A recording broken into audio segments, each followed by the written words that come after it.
How is Howard Hughes, Watergate, and the JFK assassination all tied together? Right. What does Howard Hughes have to do with the plot against JFK that was successful in Dallas that day? We mentioned the Watergate scandal had something to do with this. We mentioned Howard Hughes had something to do with this. Facts. But it starts with Nixon as he's vice president to Eisenhower. And Nixon's running for president. And he's up against Rockefeller. Rockefeller drops out of the race, okay? And that, to Nixon, signals that now he's not only going to be the Republican nominee, he's going to win this election because he's up against some young nobody that no one cares about. On the Democrat side, he's going to beat him. Why does Nixon's face look like a caricature of a human being? Of him, yeah. Of himself. Yeah. Of himself. His face is just ridiculous. Nixon, he now knows he's the Republican candidate. Rockefeller drops out. He knows he's going to win this election because he's up against some nobody on the Democrat side. It's 1960 election for president. Knowing that he's about to take office, Nixon, he wants to deal with this Cuban problem. Castro is not playing by the rules, right? Yeah. Exactly. He's not playing ball. And so he wants to put together a clandestine hit team to take out Castro and his 5 major generals that work for him. He wants to start dealing with this problem now. He knows he's going to have to deal with it once he takes office in a few months. He already won the election in his mind. So what does he do? He calls up one of the best military contractors that the U.S. has at the time, Mr. Howard Hughes. Oh, of course. Now, during World War II, Howard Hughes was supplying fighter jets and all kinds of weaponry to the American side of the war and to the Allies. The Allied effort, Not just that. After World War II, he was doing these clandestine missions, and some of them are still classified. But he's part of the military-industrial complex. Not only that, he's a CIA asset. Nixon knows this, and there's a relationship there. Yeah. So he picks up the phone the night Rockefeller drops out, calls Howard Hughes, and he says, I need to deal with Castro and his people. I would like you to put together a hit team to take care of Castro and his generals. Howard Hughes knows that, Nixon might be recording this, or he doesn't know where. He won't say on the phone, okay, I'm going to put together an assassination team. So he says, well, I'll look into it. Where does Howard Hughes live at this time? In Las Vegas, Nevada. In 1960s Las Vegas. Oh, that's Mr. Heroes. Jinx. That was weird. Yeah. So here's Howard Hughes. He's a hero in Vegas. Oh, look at this handsome son of a gun. I love that. Yeah. There's the Hughes we know from the movie The Aviator. So the Aviator, this is who Nixon calls to put together a hit team, a hit squad. Okay. Yeah. So Howard Hughes lives in Vegas in the 60s. Who runs Vegas in the 60s? The mob, baby. Oh, they do. Oh, and the mob has a lot to do with JFK. Oh, so I see what's happening. So here. Why the pieces are coming together. Exactly. So why would Nixon go to Hughes first, knowing that he has these relationships and ties to the mafia? Well, what happened when Castro took over Cuba? The mafia, they got screwed. The casinos shut down, and they were also running illegal substances, and all of that was shut down. So the mob was hurt by Cuba once Castro took power. So now Hughes is telling them, the mob here in Vegas, you put together this hit team, and you'll not only gain favor with the incoming president, Nixon, which is great for the mafia. Of course. They're going to have a president. Yeah, they're like, oh, what? But this is a CIA sanction, so you'll have protection, and you'll get Castro out of there. Your operation starts moving again. Win situation. So Nixon was right to get Hughes involved. It makes sense because the mafia has their own axe to grind here, right? So the liaison here is Bob Mayhew, I believe is his name. This is the lawyer to Hughes that reached out to the mafia. He reaches out to Sam Giancana. Sam Giancana, famous mafia don. He goes to Giancana and tells him this idea. They tell him, we need you to put together this hit team. It helps you, it helps us, and then we'll owe you, the president will owe you one. Where's the movie starring Joe Pesci playing this guy? Right? That's perfect. Perfect. Yeah. First, he has to make sure it's true. So they send in a CIA officer, an actual full-time CIA case officer, to meet with Giancana and to meet with Mayhew, to let him know that this is sanctioned, that this is Nixon behind this. You'll have the CIA's protection. And they have a way to fund it, the skim off the casinos.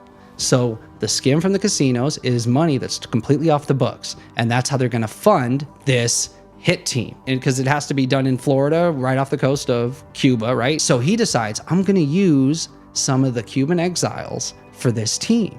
And I'm going to use the guys that I know the CIA already has relationships with. So if they get caught, the CIA will swoop in and save us. And this way they have skin in the game. It's not my guys. Yep. So he has to ask permission from the Don in Florida. So this is a picture of Trafficante. He ran Florida, so they had to get his sign off. You know, that's how it works in the mafia. Yeah. So Giancana brings in Trafficante and says, this is what we want to do. Can you get us some of your guys from Cuba? Like I said, the goal here is this team they're going to build is to go after Castro and his generals. So that's the reason they're doing it. Okay? And like I said, it was funded from the skim of the casinos. So now Howard Hughes has successfully connected the CIA and these Cuban exiles through the mob with Trafficante. So Trafficante knows everything that's going on.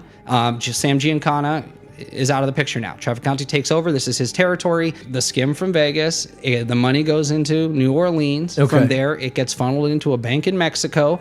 Exactly.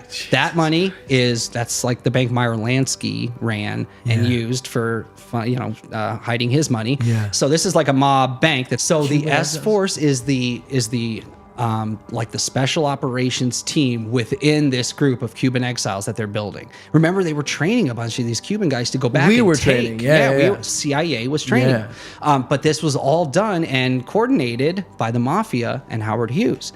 Wild, okay? What? So now Howard Hughes is out of the picture and he did what he was asked to do and he got this team put together. So they put together a 15-man team called the S-Force and then they start training hundreds of other Cuban exiles to invade and take back Cuba at some point. All this is being done and Nixon is ready to take office, but he doesn't win. Somebody else beat him. Really and charming. Beat him? Nixon lost to John F. Kennedy. So when he takes office, John F. Kennedy has no idea about the S-Force. He has no idea the CIA is building an army to invade and take Cuba back, and that they're doing it with the mafia's help. And this... No idea. So... They don't read him in, obviously. It was a foregone conclusion. Yeah. Although Everything parts was were in already place, moving, everything was in place. They never thought, He would win. This guy's going to lose. No. And JFK is going to become president. So now everything's up in the air. Exactly. Nothing's set in stone. Nothing is for sure because this guy who they can't trust. And oh my God, And will he's they not realize part of that he's group. so against everything they're doing. Exactly. Not only does he want to shut down the CIA. Yeah, we'll get there. Okay, yeah, Holy so cow. He gets into office and they don't read him in on this. Who's in charge of the CIA at the time? Mr. Allen Dulles. Oh. Very powerful person. This guy has a lot of power, a lot of pull, and he's got his fingers in all the pies, and he doesn't read JFK into this program that he's doing with Cuba. Him and his crew, a company called Brown Brothers Harriman, so he was that company's lawyer, but at this time, he's now the head of the CIA when JFK takes office. The Joint Chiefs come to JFK and they say, we're going to plan this invasion into Cuba, right? Yeah. Now, when he took office, he promised the Cubans, by the end of my second term, a free flag will fly in Cuba, right? And so the Cubans are like, this other guy, the Republicans, they were down to take it by force. JFK didn't want to do it that way. He didn't know that all this stuff was going on in the background, that Dulles was running all this stuff behind his back. And then they tell him about something called the Bay of Pigs. They come to him and they say, if you don't give these guys air support, they can't win. We've already planned this. It's done. It's happening. We need air support. He says, no. And they think that once the invasion happens, he'll be forced to support these troops, which are all made up of Cuban exiles trying to take their country back. And they want him out. They want Castro out of there. He's a problem. And they want communism as far away from America as possible.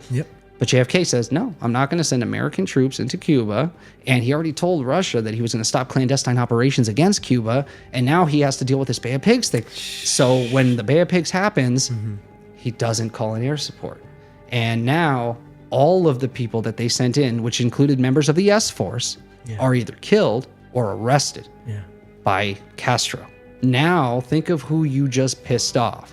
You just pissed off all of these Cubans that thought they were going to get their country back. And they were watching their friends be killed or arrested and tortured because this guy didn't send in air support. Why? He didn't help us when we needed him. You also get the firing of Allen Dulles because of this. So now the CIA gets his head chopped off, and Allen Dulles doesn't like that. So he goes back to Brown Brothers Harriman, where all of these people of real power sit, and he's in charge of that group, right? Not only that, he still is running this S-Force, which is a hit team, okay? made up Cuban. of Cubans Yeah. that now hate JFK for what happened. So you just made enemies with the Joint Chiefs. You made enemies with Allen Dulles, whose power reaches Runs deep. everywhere. Yeah. And he's got the money and through funding of that company he's in charge of. And then you've got a bunch of angry Cuban assassins. So what does JFK try to do after that? He says, I'm going to stop the fight in Vietnam. We're not going to send any more soldiers to stop the communists in Vietnam. Yeah. I'm going to normalize relations with Russia. Yeah. And I'm going to dismantle all of our nuclear weapons. And so is Russia. We're in talks to dismantle our nukes. Now, Yeah. you've got a lot of people worried. The guy that just got elected saying, I'm going to take away our nukes. Yeah. Now they feel like they're in the right here Yeah. to stop him. Yep. That they're the patriots. Yeah. They see themselves as the patriots. They're the heroes in their own mind. They're the heroes Yeah. in their story. What are you doing? You're coming in and you're ruining all these plans that we've had for to years. stop Yeah. communism and this. Exactly. So Dulles is running this team, the S Force, and he tells them, we want you to take out JFK. And they're more than willing. Their sights are sighted in. Their rifles are loaded. You know that from the movie? Like the end of Loki season 2. Yeah. Him with the green time. It sounds like something I would make up. It really does. But it's real. A ghost, a ghoul, a goblin, a monster, a werewolf. Went on and wrote in the comments, I was going to say that came out great. You're off to a great start. Yeah. We got some fun stuff planned today. We got some goods.